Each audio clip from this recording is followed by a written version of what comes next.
নমস্কাৰ বহিছেন এইটো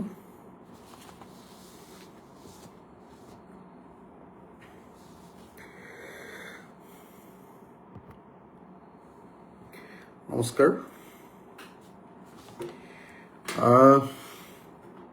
মই আজি অসম মন্ত্ৰীসভাৰ হিমন্ত বিশ্ব শৰ্মা চৰকাৰখনৰ যিটো আপোনাৰ হেৰি আছিলে কি কয় আপোনাৰ যি নতুন কেবিনেট গঠন হ'ল কালি শপত গ্ৰহণৰ পাছত আজি প্ৰথমখন কেবিনেট বৈঠক অনুষ্ঠিত হ'ল আৰু কেবিনেট বৈঠকৰ যি সিদ্ধান্ত সেই সিদ্ধান্ত সম্পৰ্কে মোৰ প্ৰতিক্ৰিয়া ৰাইজৰ দলৰ প্ৰতিক্ৰিয়া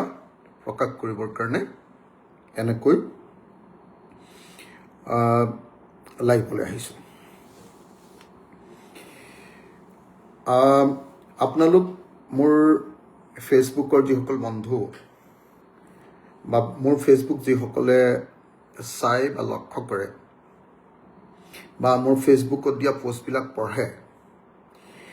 তেখেতসকলে সকলোৱে নিশ্চয় এইটো কথা জানে যে এবাৰ বিজেপি সাংঘাতিক ধৰণৰ সংখ্যাগৰিষ্ঠতা লৈ NDA 102খন আসন লৈ চৰকাৰ গঠন কৰিছে আৰু চৰকাৰ গঠন কৰিয়ে কালি শপত গ্ৰহণ কৰি আজি অসমৰ মুখ্যমন্ত্ৰীয়ে আন 4জন মন্ত্ৰীক লৈ প্ৰথমখন কেবিনেট বৈঠক অনুষ্ঠিত কৰিছে সেই কেবিনেট বৈঠকত অসমৰ মুখ্যমন্ত্ৰীয়ে বা অসম কেবিনেটে মূলতঃ 3টা বিষয় সিদ্ধান্ত গ্ৰহণ কৰিছে সিদ্ধান্তকেইটা হ'ল মাননীয় প্ৰধানমন্ত্ৰীৰ আহ্বানৰ প্ৰতি সঁহাৰি জনাই চৰকাৰৰ মিতব্যয়ী ব্যৱস্থা 1 2 অসম বিধানসভাত উত্থাপন কৰা হ'ব সম নাগৰিক সংহিতা বা UCC বা ইউনিফৰ্ম চিভিল কোড অসমৰ প্ৰথমখন বিধানসভা অহা 21 তাৰিখৰ পৰা আৰম্ভ হ'ব বোধহয় 4 দিনীয়া আৰু সেই 4 দিনীয়া বিধানসভাৰ শেষৰ দিন 26 তাৰিখৰ দিনা এই UCCখন অৰ্থাৎ প্ৰথমখন বিধানসভাৰ অধিৱেশনতে সম নাগৰিক সংহিতা অসম 2026 উত্থাপন কৰা হ'ব UCC বিল উত্থাপন কৰা হ'ব তাৰ পাছত 4টা সিদ্ধান্ত 3 নম্বৰ সিদ্ধান্তটো হ'ল যে আমাৰ ভূপেন হাজৰিকা ডাঙৰীয়া আমাৰ সকলোৰে মৰমৰ ভূপেন দা অসমৰ ইতিহাসৰ সাংস্কৃতিক দৈন যিজন আমাৰ আধুনিক অসমৰ ইতিহাসৰ কালচাৰেল দৈন ডক্টৰ ভূপেন হাজৰিকাৰ শতবাৰ্ষিকীৰ সামৰণি অনুষ্ঠান উপলক্ষে কলাক্ষেত্ৰত ভূপেন হাজৰিকাৰ স্মৃতিত এটা 32 কোটি টকাৰে এটা সংগ্ৰহালয় নিৰ্মাণ এটোৰ অনুমোদন আৰু লাষ্ট সিদ্ধান্তটো হৈছে যে ৰাজ্যৰ বিভিন্ন বিভাগত অহা 5 বছৰত 2 লাখ চাকৰি দিব পৰা যাবনে নাই ক'ত দিব পৰা যাব এই সম্পৰ্কে পৰীক্ষা কৰিবৰ কাৰণে অসমৰ মুখ্য সচিব ডাঙৰীয়াৰ নেতৃত্বত এখন টাস্ক ফ'ৰ্চ গঠন কৰা এই 4টা সিদ্ধান্ত আজি গ্ৰহণ কৰা হৈছে এই 4টা সিদ্ধান্ত ভিতৰত মই আজি মূলতঃ UCCৰ ওপৰত আপোনালোকক কি কয় অসম নাগৰিক সংহিতা সম নাগৰিক সংহিতা অসম 2026ৰ ওপৰত আপোনালোকৰ সন্মুখত বিশেষ কেইটামান কথা দাঙি ধৰিব খুজিছোঁ কিন্তু তাৰ আগতে মই সামগ্ৰিকভাৱে কেইটামান কথা কৈ ল'ব খুজিছোঁ। ভাৰতবৰ্ষৰ প্ৰধানমন্ত্ৰীৰ আহ্বানৰ প্ৰতি সঁহাৰি জনাই অসম চৰকাৰে 3টা সিদ্ধান্ত লৈছে। 1, অসম চৰকাৰে 6 মাহলৈ নতুন গাড়ী ক্ৰয় নকৰে। অসমৰ কোনো বিধায়ক বা মন্ত্ৰী বা অফিচাৰক বিদেশ ভ্ৰমণৰ 6 মাহৰ অনুমতি প্ৰদান নকৰে। আৰু অসম মন্ত্ৰীসভাৰ মন্ত্ৰীসকলে কনভয় হ্ৰাস কৰি অসমৰ মাননীয় মুখ্যমন্ত্ৰীয়ে ভাৰতবৰ্ষৰ প্ৰধানমন্ত্ৰী মাননীয় প্ৰধানমন্ত্ৰী কি কয় আমাৰ নৰেন্দ্ৰ মোদী ডাঙৰীয়াৰ যি আহ্বান আছিলে সেই আহ্বানৰ প্ৰতি সঁহাৰি দিয়া বুলি কোৱা হৈছে। এতিয়া প্ৰথম কথা হ'ল যে ভাৰতবৰ্ষৰ প্ৰধানমন্ত্ৰীয়ে ভাৰতবৰ্ষৰ জনতাক আহ্বান জনাইছে যে সোণ কিনিব নালাগে, ডিজেল পেট্ৰল এইবিলাকৰ ব্যৱহাৰ কমাব লাগে। কেলে গোটেই পৃথিৱীতে এটা অৰ্থনৈতিক সংকট আহিছে আৰু সেই সংকটটো আহিছে বেচিকেলি ইজৰাইল আৰু ইৰাণ, আমেৰিকা, USA আৰু ইৰাণৰ মাজত চলি থকা যুদ্ধৰ কাৰণে। এতিয়া ভাৰতবৰ্ষৰ প্ৰধানমন্ত্ৰীয়ে প্ৰথম যেতিয়া এই আহ্বানটো জনোৱাৰ পাছতে অসমৰ মুখ্যমন্ত্ৰীয়ে কালি যিখন শপত গ্ৰহণ অনুষ্ঠান, মুখ্যমন্ত্ৰী আৰু 4জন মন্ত্ৰীৰ শপত গ্ৰহণৰ যিটো অনুষ্ঠান পাতিলে খানাপাৰা ফিল্ডত, সেইটো ইমান জাকজমকীয়া আছিলে যে সেইটো আছিলে প্ৰধানমন্ত্ৰীৰ আহ্বানৰ প্ৰতি ভ্ৰুকুটি, প্ৰধানমন্ত্ৰীৰ আহ্বানৰ প্ৰতি সম্পূৰ্ণ বিপৰীত দৃষ্টিভংগীৰ এটা সিদ্ধান্ত। আমি গম পাইছিলোঁ যে সেই বিশাল বৃহৎ এই যিটো শপত গ্ৰহণ অনুষ্ঠান, 2nd টাৰ্মৰ শপত গ্ৰহণ, প্ৰথম শপত গ্ৰহণ কৰিলে অৱশ্যে অলপ ডাঙৰকৈ পাতে বুলি জানো, কিন্তু 2nd টাৰ্ম এই শপত গ্ৰহণ অনুষ্ঠানটো ইমান ডাঙৰকৈ কৰা হৈছিলে যে শুনিবলৈ পোৱা মতে তালৈ 40খন উৰাজাহাজ এৰোপ্লেন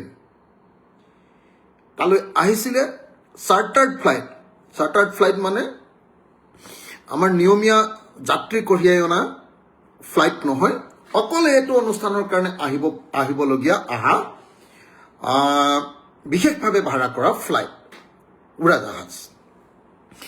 এতিয়া সেই চাৰ্টাৰ্ড ফ্লাইট 40খন লৈ আহিছিলে, সেইটোৱে নিশ্চয় প্ৰধানমন্ত্ৰীৰ আহ্বানৰ বিৰোধিতা কৰিছিলে, আহ্বানৰ বিৰুদ্ধে সিদ্ধান্ত হৈছিলে। অসমৰ পৰা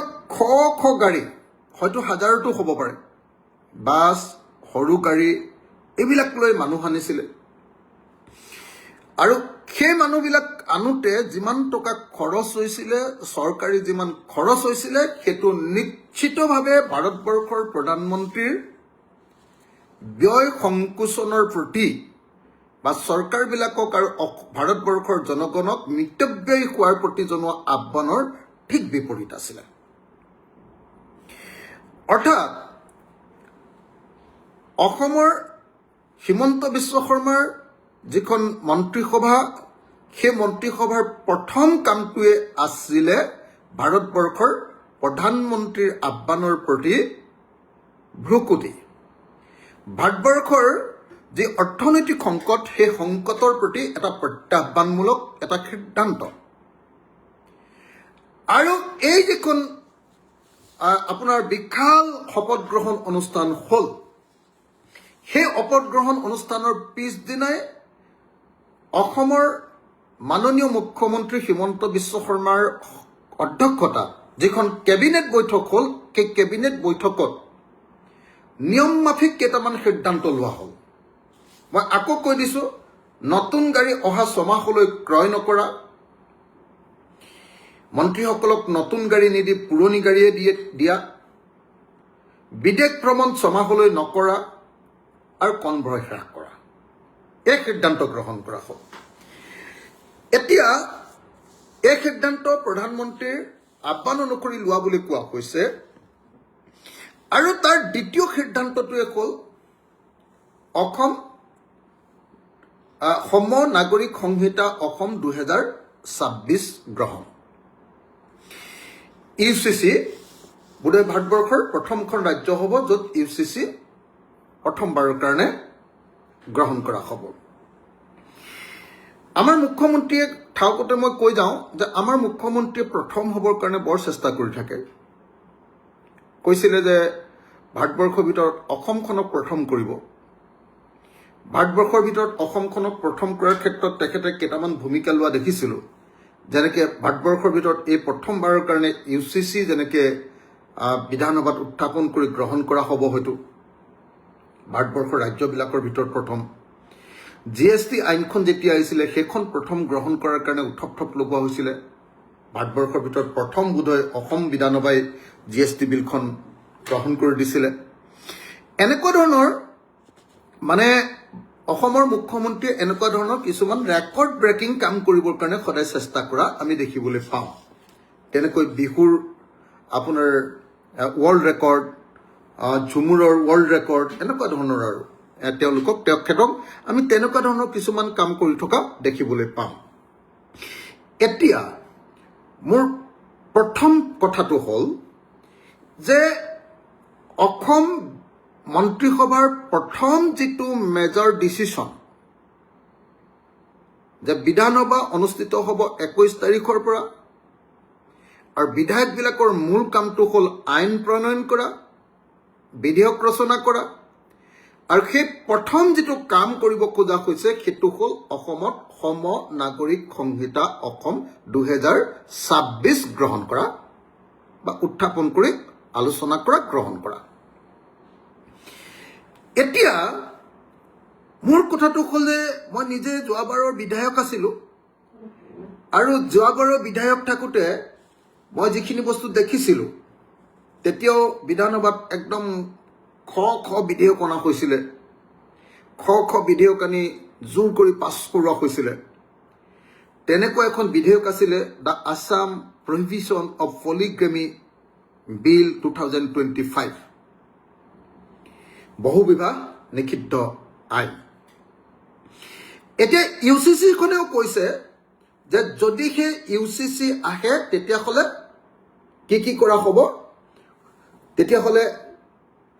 কৰা হ'ব যে বিবাহ পঞ্জীয়ন যোনে বিবাহ নকৰক লাগিলে সেইটো ৰেজিষ্টাৰ কৰাটো এইটো আইনসন্মত হ'ব সকলোৱে বিয়া কৰিলে পঞ্জীয়ন কৰিবই লাগিব অৰ্থাৎ আমাৰ গাঁৱৰ ল'ৰা বা ছোৱালীয়ে ইটোৱে সিটোক যদি পলুৱাই আনে তাৰপিছত কিন্তু পঞ্জীয়ন কৰিলেহে সেইখন বিয়া বুলি পৰিগণিত হ'ব সেইখন পঞ্জীয়ন নকৰাকৈ কোনোবাই যদি গাঁৱলীয়া বিয়া পাতি মই গাঁৱলীয়া বিয়া বুলিয়ে কৈছোঁ বা ঘৰুৱা বিয়া পাতি বা আমাৰ মিচিংসকলৰ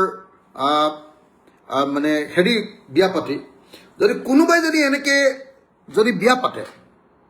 তেতিয়াহ'লে বিয়া পাতি যদি ক'ৰবাত থাকিবলৈ যায় একেলগতে যদি ক'ৰবাত ৰাজহুৱা ঠাইত থাকিলে হোটেল বা এনেকুৱা ধৰণৰ মানে ঠাইত যদি থাকিবলৈ যায় তেতিয়াহ'লে বিবাহ পঞ্জীয়ন নকৰিলে কিন্তু তেওঁলোক বিপদত পৰিব বিবাহ পঞ্জীয়ন বিবাহ বিচ্ছেদ সম্পত্তিৰ সম অধিকাৰ আৰু লিভ ইন ৰিলেশ্যন বন্ধ কৰা 4টা কাম কৰাৰ কথা কোৱা হৈছে আমি দেখিছোঁ যে 4টা কাম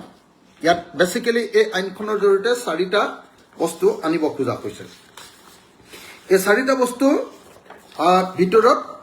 আপোনালোকে নিশ্চয় দেখিছে যে এই 4টা বস্তুৰ ভিতৰত আছে যে বিবাহ পঞ্জীয়ন একদম মানে কৰা বাধ্যতামূলক কৰা সম্পত্তিৰ সমান অধিকাৰ প্ৰদান কৰা লিভ ইন ৰিলেশ্যন সম্পূৰ্ণৰূপে অসমত অৰ্থাৎ বিয়া পতাৰ আগতে ডেকা ল'ৰা আৰু গাভৰু ছোৱালীয়ে বিয়া পতাৰ আগতে যে একেলগে আজিকালি বাস কৰে কোনোবাই আপোনাৰ পিজিত বাস কৰে কোনোবাই নিজে ভাড়াঘৰলৈ বাস কৰে কোনোবাই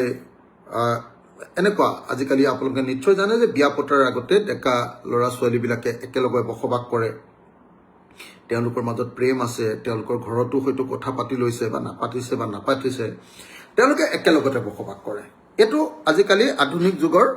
ছাত্ৰ ছাত্ৰী বা যুৱক যুৱতীবিলাকৰ মোটামুটি এটা তেনেই সাধাৰণ এটা কথাত পৰিণত হৈছে এতিয়া ইউচিচি যিখন আনিব খোজা হৈছে এইখনত লিভ ইন ৰিলেশ্যনটো বন্ধ কৰি দিব খোজা হৈছে যে কোনো মানুহে অসমত কোনো ডেকা গাভৰুৱে কোনেও অসমত বিয়া পতাৰ আগতে অৰ্থাৎ বিবাহ পঞ্জীয়ন কৰাৰ আগতে কোনেও একেলগে থাকিব নোৱাৰিব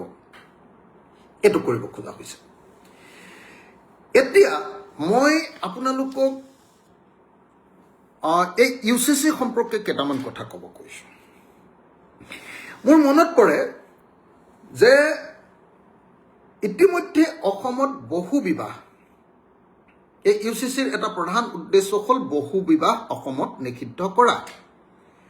ইতিমধ্যে অসমত বহু বিবাহ নিষিদ্ধ কৰিবৰ কাৰণে the Assam prohibition of polygamy bill 2025 উত্থাপন কৰা হৈছিল আৰু মই নিজেও আছিলোঁ সেইদিনা নৱেম্বৰ মাহৰ 27 তাৰিখ 2025 তাৰিখৰ দিনা এই বিলখন আইনত পৰিণত হৈছিল সেইদিনা আমি আমাৰ অসম বিধানসভাত বিভিন্ন তৰ্ক বিতৰ্কৰ মাজেদি সিদ্ধান্ত গ্ৰহণ হৈছিল চৰকাৰৰ পক্ষত অধিক ভোট পৰি এটো গ্ৰহণ কৰা হৈছিল যে অসমত বহু বিবাহ সম্পূৰ্ণৰূপে নিষিদ্ধ কৰা হ'ল নৱেম্বৰ 2027 এটা ইউচিচিটো কোৱা কৈছে যে বহু বিবাহ নিষিদ্ধ কৰা হ'ব বিবাহ পঞ্জীয়ন হেতু ইতিমধ্যে সেই একেখন বিলতে বিবাহ পঞ্জীয়নটো বাধ্যতামূলক ইতিমধ্যে কৰা হৈছে বিবাহ পঞ্জীয়ন বাধ্যতামূলক কৰিলে বাকি কি হয় কি নহয় মই নাজানো দৰকাৰ বাৰু বিবাহ পঞ্জীয়ন কৰি থলে ভাল মহিলাবিলাকৰ সামাজিক সুৰক্ষাৰ কাৰণে গুৰুত্বপূৰ্ণ কিন্তু যথেষ্ট পৰিমাণৰ মানুহৰ পইচা পাতিও খৰচ হয় বাৰু চৰকাৰে পইচা পায় বিবাহ পঞ্জীয়ন কৰিলে তো গতিকে এক নম্বৰটো হ'ল বহু বিবাহ নিষিদ্ধ কৰা তাৰ কাৰণে ইতিমধ্যে 27 নৱেম্বৰ 2025 তাৰিখৰ দিনা ইতিমধ্যে আমি অসম বিধানসভাত বিল পাছ কৰি থৈছো বিবাহ পঞ্জীয়ন কৰা এটোৰো বিল পাছ হৈ আছে তাৰপিছত সম্পত্তিৰ সমান অধিকাৰ আমাৰ ভাৰতবৰ্ষত এখন আইন আছে আপোনালোকে সকলোৱে জানে এই আইনখনৰ নাম সেইখন হ'ল দ্য হিন্দু সাকচেছন এক্ট 1956 আৰু হিন্দু সাকচেছন এক্ট 1956 খন 2005 চনত সংশোধন কৰা হৈছে আৰু এই আইনখনৰ নিয়ম অনুসৰি ভাৰতবৰ্ষৰ হিন্দু বৌদ্ধ শিখ আৰু জৈন এই চাৰিটা ধৰ্ম বা ভাৰতবৰ্ষত থকা যিবিলাক আন ধৰ্মবিলাক বুলি ক'লো আৰু হিন্দু বৌদ্ধ শিখ আৰু জৈন ভাৰতবৰ্ষৰ একেবাৰে পুৰণি যিবিলাক ধৰ্ম আমাৰ এই আটাইবিলাক ধৰ্মৰ মানুহৰ মাজত মেইন বস্তুটো হ'ল যে পুৰুষ আৰু মহিলা দুটা যেতিয়া সন্তান হ'ব মাক আৰু দেউতাকৰ তাৰ ল'ৰাটো আৰু ছোৱালীজনী দুইটাই সম্পত্তিৰ সমান অধিকাৰ পাব এখন ঘৰত ছোৱালীৰ জন্ম হ'লেও তাইও মাটিৰ সমান অধিকাৰ পাব সম্পত্তিৰ সমান অধিকাৰ পাব ল'ৰা জন্ম হ'লেও সি ল'ৰা ছোৱালী দুইটাই সমানে অধিকাৰ পাব তো এখন ইতিমধ্যে আছে আমাৰ কাৰ আছে হিন্দু বৌদ্ধ শিখ জৈন এইবিলাকৰ সকলোৰে আছে তদুপৰি মুছলমানসকলৰ এখন বিল আছে কি আইন আছে সেইখনক কয় মুছলিম পাৰ্চনেল ল শৰীয়ত এপ্লিকেশ্যন এক্ট 1937 এইখনত অৱশ্যে অলপ আমাৰ হিন্দু আইনতকৈ বেলেগ আছে আৰু বোধহয় এইখনক লক্ষ্য কৰিয়ে ইউচিচিখন আনিব খোজা হৈছে মুছলিম যিখন পাৰ্চনেল ল বা শৰীয়ত এপ্লিকেশ্যন এক্ট 1937 তাৰ মূল বস্তুটো হ'ল যে পুৰুষ আৰু মহিলা দুইটাই মানে ল'ৰা আৰু ছোৱালী দুইটাই মাক দেউতাকৰ সম্পত্তিৰ অধিকাৰী হ'ব কিন্তু ল'ৰাজনে যদি 100 টকা পায় ল'ৰাজনে যদি এবিঘা মাটি পায় তেতিয়াহ'লে ছোৱালীজনীয়ে আধা বিঘা মাটি পাব ল'ৰাজনে যদি 100 টকা পায় তেতিয়াহ'লে ছোৱালীজনীয়ে 50 টকা পাব পুৰুষৰ আধা অধিকাৰ মহিলাৰ আছে এটোৱে বোধহয় মই অকমান মুছলিম পাৰ্চনেল ল সম্পৰ্কে মই বেছি নাজানো কিন্তু মই যিখিনি অকমান সৰু সুৰাকে পঢ়া শুনা কৰি লৈছো সেই পঢ়া শুনা কৰি মই বুজি পালো যে পুৰুষৰ আধা সম্পত্তিৰ অধিকাৰ মহিলাগৰাকীয়ে পায়। এতিয়া আমাৰ ইউচিচিখনে কৰিবলগীয়া কামটো হ'ল যে এতিয়া মুছলমান মহিলাকো সমান মাটিৰ অধিকাৰ বা সম্পত্তিৰ অধিকাৰ, দেউতাক মাকৰ সম্পত্তিৰ অধিকাৰ সমানে দিয়াৰ কাৰণে অকল ল'ৰাটোৱে নাপাব, লগতে ছোৱালীজনীও সমানে অধিকাৰ পোৱাৰ কাৰণে এতিয়াৰ পৰা যোগ্য হৈ উঠিব। যদিহে অহা 26 মে তাৰিখৰ দিনা অসম বিধানসভাত উত্থাপন হ'বলগীয়া সম নাগৰিক সংহিতা অসম 2026 বা ইউচিচি আছাম 2026খন যদি পাছ হয়, তেতিয়াহ'লে মুছলিম মহিলা বা ছোৱালীবিলাকেও সমান মাটিৰ সমান সম্পত্তিৰ অধিকাৰী হ'ব। গতিকে এতিয়ালৈকে এই তিনিটা বস্তু মই আকৌ এবাৰ কৈ দিছোঁ। এটা হ'ল যে বহু বিবাহ নিষিদ্ধ কৰা, এইটোৰ কাৰণে আমাৰ ইউচিচিৰ কোনো প্ৰয়োজন নাই, কাৰণ ইতিমধ্যে আমি অসম এছেম্বলিত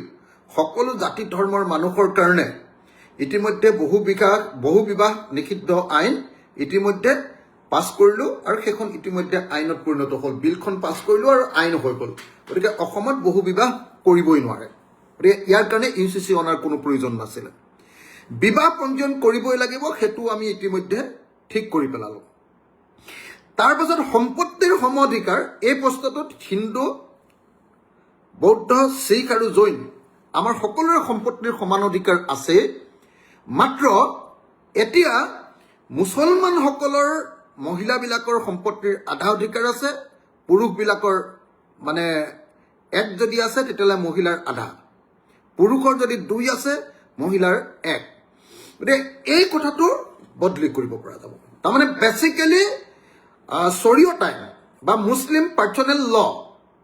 এইখনক লক্ষ্য কৰি আমাৰ ইউচিচিখন আনিব খোজা হৈছে।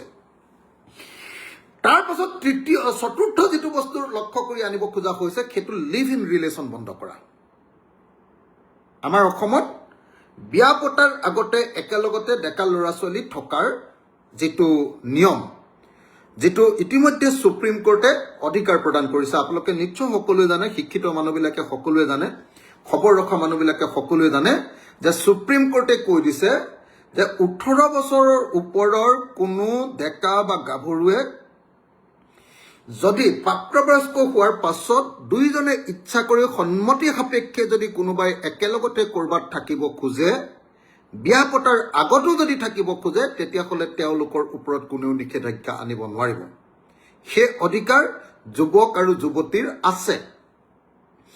ভাৰতৰ সংবিধানৰ আৰ্টিকল 21 য'ত ৰাইট টু লাইফৰ কথা কোৱা হৈছে, ৰাইট টু লাইফ, জীৱনৰ অধিকাৰ, ৰাইট টু লিভ, জীয়াই থকাৰ অধিকাৰ,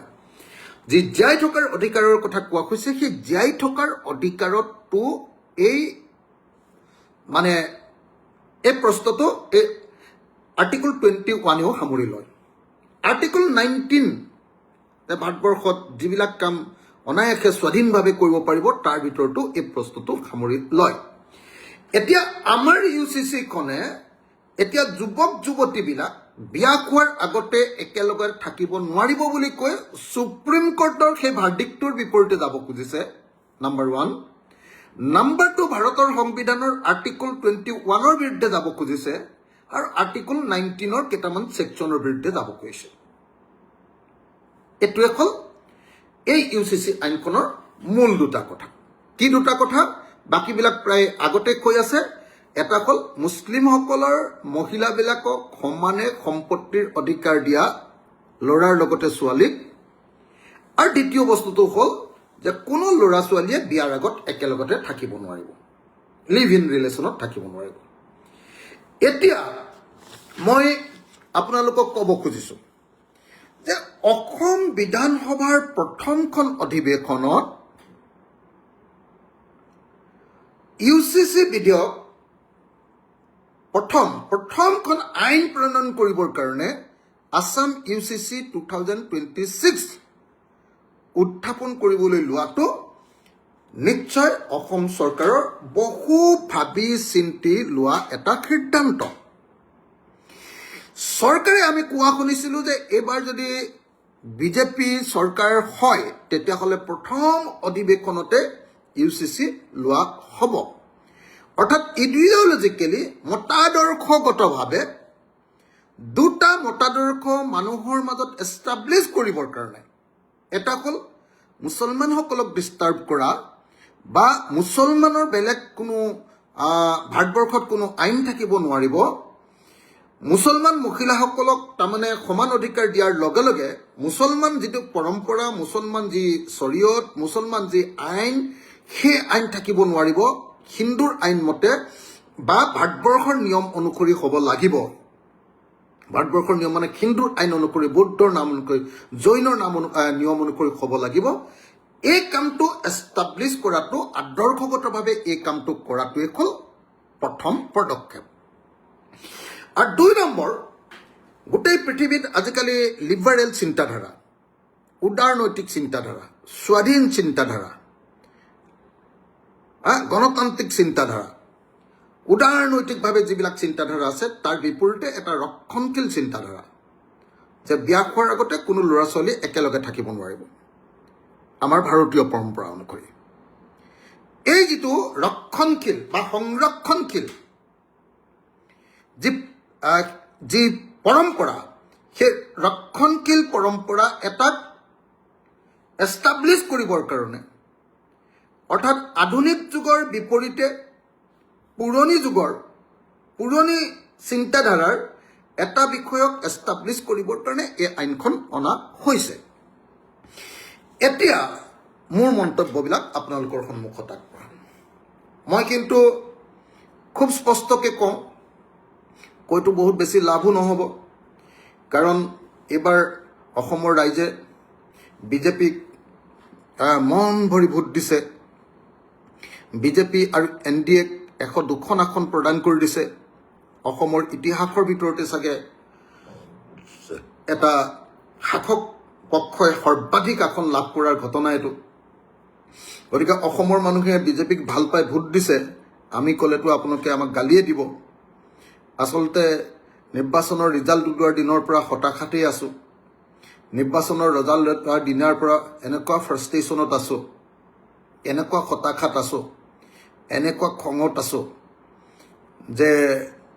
কিনো এতিয়া আৰু শান্তিত থকা নাই। একেবাৰে মন চন সকলোৰে বেয়া, সকলোৰে মানে আমাৰ সকলোৰে বেয়া।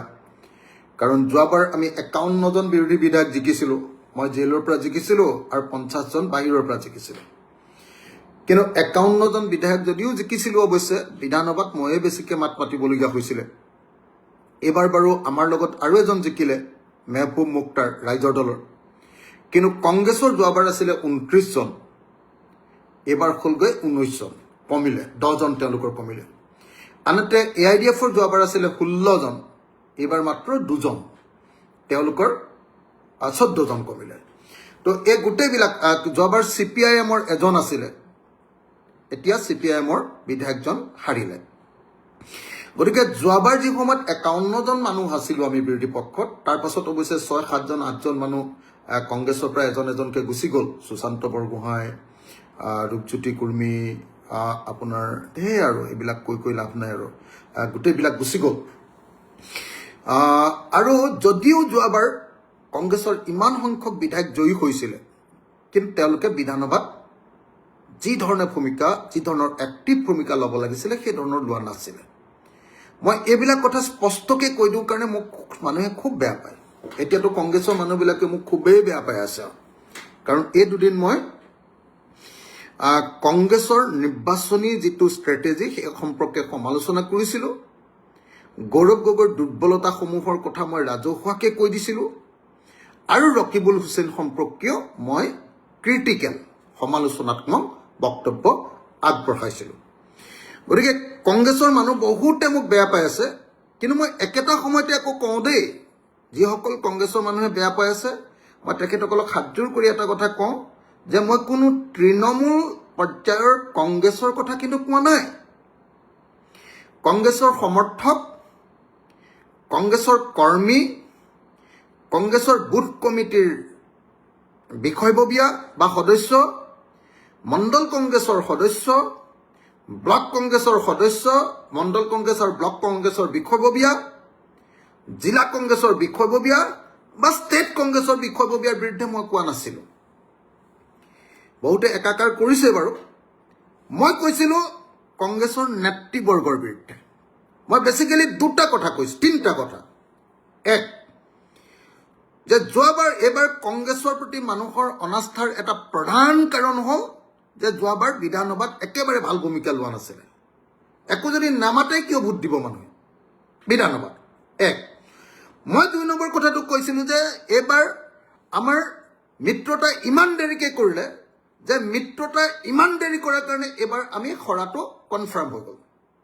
মানুহে মানে মিত্ৰতা কৰিলোঁ নে নাপালোঁ গমেই নাপালে। আমি ৩জন গগৈ একেলগে কেম্পেইনেই কৰিবলৈ নাপালোঁ। মই ২ নম্বৰ কথাটো কৈছিলোঁ। মই সেইকাৰণে কৈছিলোঁ যে ভালকৈ ইলেকশ্যনটো নেখেলিলে। ৩ নম্বৰ কথাটো কৈছিলোঁ যে ইলেকশ্যনটো কংগ্ৰেছে ভালকৈ মুঠেও নেখেলিলে। সেইটো AICCয়ে হওক, সেয়া APCCয়ে হওক, আৰু বিশেষভাৱে এই ক্ষেত্ৰত মই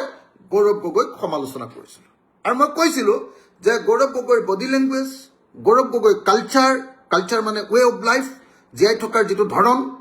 সেই ধৰণটো একেবাৰে জনগণৰ পক্ষত নহয়, সাধাৰণ মানুহৰ ভাল নোপোৱা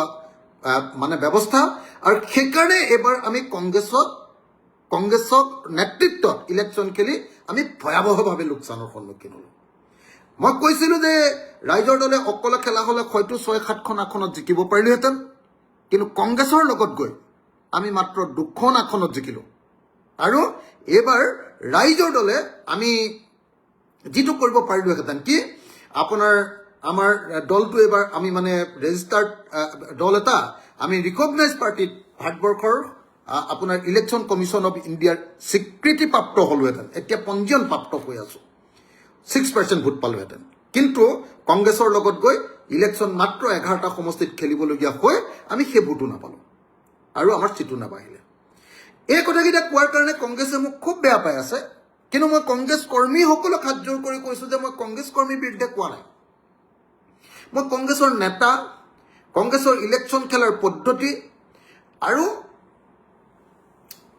নেতাসকলৰ চৰকাৰ বিৰোধিতাত যি দুৰ্বলতা আৰু গৌৰৱ গগৈকে ধৰি এই মানুহবিলাকৰ যিটো কালচাৰ, সেই দুৰ্বল কালচাৰটোৰ বিৰুদ্ধে, সেই মানে একদম এৰিষ্টক্ৰেটিক কালচাৰটোৰ বিৰুদ্ধেহে মই কৈছিলোঁ। সেইকাৰণে মই মোক বেয়া পাইছে, মই জানো, কিন্তু মই নকলেও উপায় নাই, মই ক'বই লাগিব। কাৰণ ইমান হতাশ হৈ আছোঁ যে কংগ্ৰেছৰ লগত গৈ ইমান হতাশ হৈ আছোঁ যে কংগ্ৰেছৰ লগত লৈ গৈ ভাল হ'ব লাগিছিলে, ৰিজাল্ট বেয়া হ'ল। কেলে? ইলেকশ্যনটো ভালকৈ নেখেলিলে। এতিয়া এইটো কথা কওঁ। এতিয়া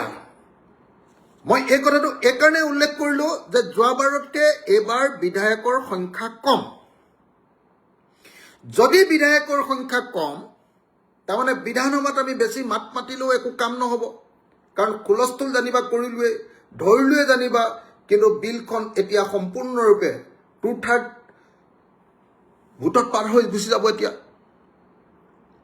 102জন আৰু ইফালে আমি মাত্ৰ 25জন। তাকো AIDFৰ 2জনে কি ভূমিকা লয় পৃথিৱীৰ কোনেও নাজানে,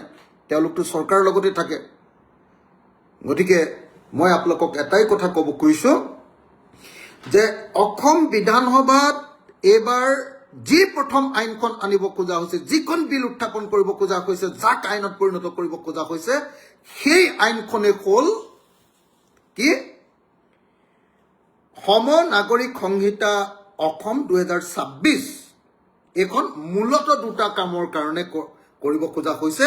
এটা হ'ল সংখ্যালঘু মুছলিমসকলৰ বিৰুদ্ধে, সংখ্যালঘু মুছলিমসকলৰ আইনক বানচাল কৰা, নাকচ কৰা। আৰু 2 নম্বৰ কাৰণটো কৰিব খোজা হৈছে যে আধুনিক যুগৰ যি ধ্যান ধাৰণা, উদাৰনৈতিক লিবাৰেল যি ধ্যান ধাৰণা, আধুনিক সমাজখনৰ যি নতুন যি পৰিৱেশ, সেই পৰিৱেশৰ বিপৰীতে যিটো সংবিধানেও আমাক প্ৰদান কৰিছে, সুপ্ৰিম কোৰ্টেও প্ৰদান কৰিছে, তাৰ বিৰুদ্ধে বিজেপি RSSৰ যি পশ্চাদগামী চিন্তা,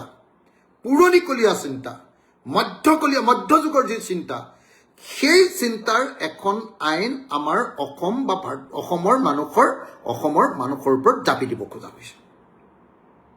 অসমৰ মানুহৰ ওপৰত জাপি দিব খোজা হৈছে। এতিয়া প্ৰথমখন কেবিনেটত মই ভাল পালোহেঁতেন যে প্ৰথমখন কেবিনেটত UCC নানি যদি প্ৰথমখন কেবিনেটত সিদ্ধান্ত ল'লেহেঁতেন যে অসমত সকলো শ্ৰেণীৰ মানুহৰ কাৰণে আজিকালি ইলেক্ট্ৰিচিটি বা বিজুলীটো আটাইতকৈ এছেঞ্চিয়েল সামগ্ৰীত পৰিণত হৈছে গতিকে বিজুলী হয় একেবাৰে সুলভ মূল্যত কম দামত নহ'লে বিজুলী বিনামূলীয়াকৈ দিয়াৰ ব্যৱস্থা বিজুলী যদি বিনামূলীয়াকৈ দিয়াৰ ব্যৱস্থা হয় মই আন বিনামূলীয়াবিলাকক বৰ সমৰ্থন নকৰোঁ মই বিজুলী বিনামূলীয়াকৈ দিয়া কথাটোত সমৰ্থন কৰোঁ বা কম দামত দিয়াটো সমৰ্থন কৰোঁ এইকাৰণেই যে বিজুলীৰ পৰাই বিজুলী এতিয়া মানে আন সকলো বস্তুতকৈ বিজুলী বা বিদ্যুৎটো হ'ল আটাইতকৈ ইম্পৰ্টেণ্ট আমাৰ কাৰণে সামগ্ৰী এই বিজুলীৰ পৰাই খেতিয়কে আপোনাৰ কি কৰে আমাৰ খেতিয়কে খেতি কৰে পানী যোগান এই আটাইবিলাক কাম খেতিয়কে কৰে মেচিন চলায় এইবিলাক খেতিয়কে কৰে আৰু আমাৰ ইণ্ডাষ্ট্ৰি এইবিলাক সকলো বিদ্যুতৰ ওপৰত চলে আৰু বিদ্যুৎ যদি বেছি দামী হয় অসমত ভাৰতবৰ্ষৰ ভিতৰতে আটাইতকৈ বেছি বিদ্যুৎ দামী বিদ্যুৎ যদি বেছি দামী হয় তেতিয়াহ'লে ইণ্ডাষ্ট্ৰিয়েল ডেভেলপমেণ্টটো কম হয় গতিকে মই ভাবিছিলোঁ যে প্ৰথমখন কেবিনেটত বিজুলীৰ বিল ফ্ৰী কৰি দিয়াৰ ব্যৱস্থা বা বিজুলীৰ দাম কম কৰি দিয়াৰ ব্যৱস্থা হ'ব শিক্ষা স্বাস্থ্য ফ্ৰী কৰা হ'ব ভাৰতবৰ্ষৰ সংবিধান অনুসৰি আমি শিক্ষা আৰু স্বাস্থ্য ফ্ৰীকৈ পাব লাগে কিন্তু আপোনালোকে ডিব্ৰুগড় ইউনিভাৰ্চিটিখনলৈ যাওক তাত ডিপাৰ্টমেণ্ট আছে যদি 21টা তাত মানে পইচা দি পঢ়িব পৰা কোৰ্চ আছে আকৌ 84টা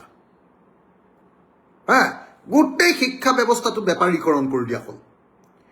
এতিয়া আমি যদি শিক্ষা আৰু স্বাস্থ্য যদি ফ্ৰী কৰি দিব পাৰিলোহেঁতেন যিকোনো এজন মানুহৰ বেমাৰ হ'লে এতিয়া নাৰ্ছিং হোমলৈ যাব লাগে চৰকাৰী হস্পিটেলৰ অৱস্থা নাই হয় চৰকাৰী হস্পিটেলৰ অৱস্থা ভাল কৰা বা চৰকাৰী হস্পিটেলৰ ফ্ৰী কৰি দিয়া বা অসমৰ যিকোনো মানুহক এটা নিৰ্দিষ্ট পৰিমাণৰ টকালৈকে ফ্ৰী চিকিৎসাৰ ব্যৱস্থা কৰি দিয়া এইটো যদি সিদ্ধান্ত ল'লেহেঁতেন ভাল পালোহেঁতেন মদ বন্ধ কৰি দিয়াৰ সিদ্ধান্ত যদি প্ৰথমখন কেবিনেটত ল'লে হ'লে সুখী হ'লোহেঁতেন ড্ৰাগছ বন্ধ কৰাৰ সিদ্ধান্ত যদি ল'লেহেঁতেন তেতিয়াহ'লে সুখী হ'লোহেঁতেন মূল্যবৃদ্ধি ৰোধ কৰাৰ যদি কিবা এটা সিদ্ধান্ত ল'লেহেঁতেন সুখী হ'লোহেঁতেন আটাইতকৈ বেছি সুখী হ'লোহেঁতেন দেশত আৰু গোটেই পৃথিৱীতে যি অৰ্থনৈতিক সংকট আহিছে সেই সংকট সম্পৰ্কে আলোচনা কৰি সংকট দূৰীকৰণৰ কাৰণে যদি এটা গুৰুত্বপূৰ্ণ সিদ্ধান্ত ল'লেহেঁতেন প্ৰথমখন কেবিনেটত তেতিয়াহ'লে সুখী হ'লোহেঁতেন তাৰ বিপৰীতে অসমৰ প্ৰথমখন কেবিনেটত ভাৰতবৰ্ষত চলি থকা গণতান্ত্ৰিক ব্যৱস্থাৰ ওপৰত আক্ৰমণ কৰাৰ সিদ্ধান্ত লোৱা হ'ল মই আকৌ ক'লো য'ত প্ৰথমখন কেবিনেটত দেশ আৰু গোটেই পৃথিৱীত চলি থকা অৰ্থনৈতিক সংকট মোচন কৰিবৰ কাৰণে দূৰীকৰণ কৰিবৰ কাৰণে এটা টাস্ক ফ'ৰ্চ গঠন কৰা বা বিহিত ব্যৱস্থা গ্ৰহণ কৰাৰ কথা সিদ্ধান্ত ল'ব লাগিছিল সেই সময়ত আমি প্ৰথমখন কেবিনেটত UCC আনি আমাৰ দেশত থকা উদাৰনৈতিক যি গণতন্ত্ৰ সেই গণতন্ত্ৰৰ ওপৰত আক্ৰমণ কৰাৰ সিদ্ধান্ত গ্ৰহণ কৰিলোঁ ইয়াত দুৰ্ভাগ্যজনক আমাৰ যদি অধিক পৰিমাণে আমাৰ ৰাইজৰ দলৰ যদি বিধায়ক থাকিলেহেঁতেন তেতিয়াহ'লে আমি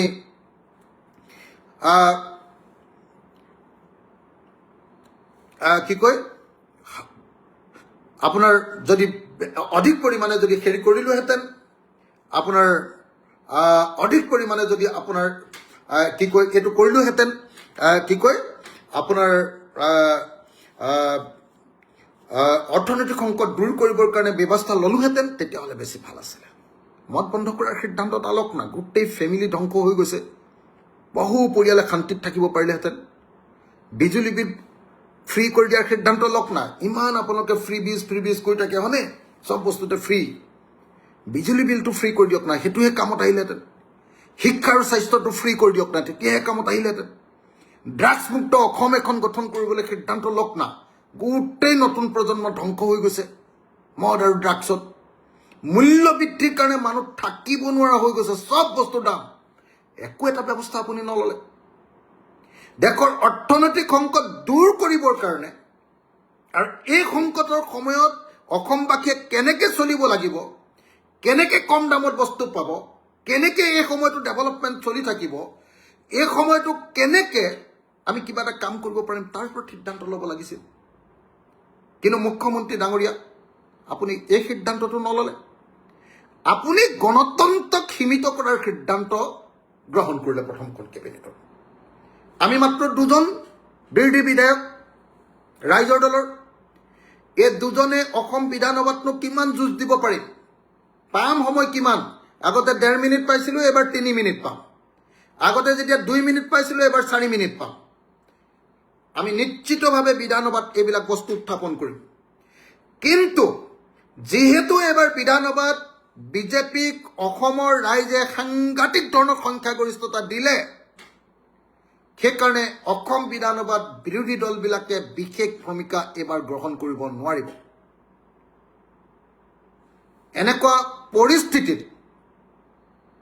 এনেকুৱা পৰিস্থিতিত মুখ্যমন্ত্ৰী ডাঙৰীয়া আপোনাৰ পৰা বিচাৰিছিলোঁ এটা প্ৰগ্ৰেছিভ সিদ্ধান্ত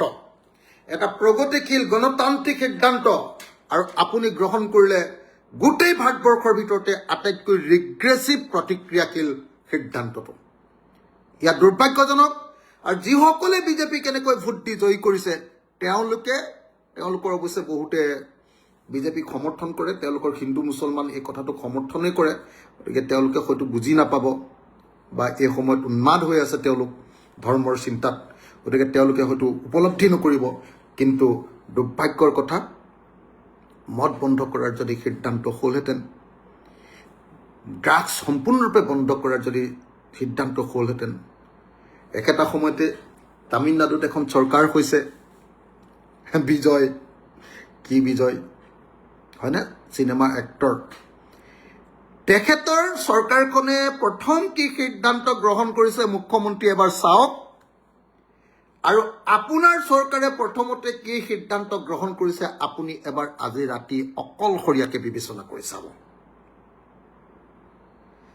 হে মুখ্যমন্ত্ৰী মহোদয় আপোনাক এনেকৈ কোৱাৰ বাহিৰে আপোনাক ইমান বেছিকৈ এবাৰ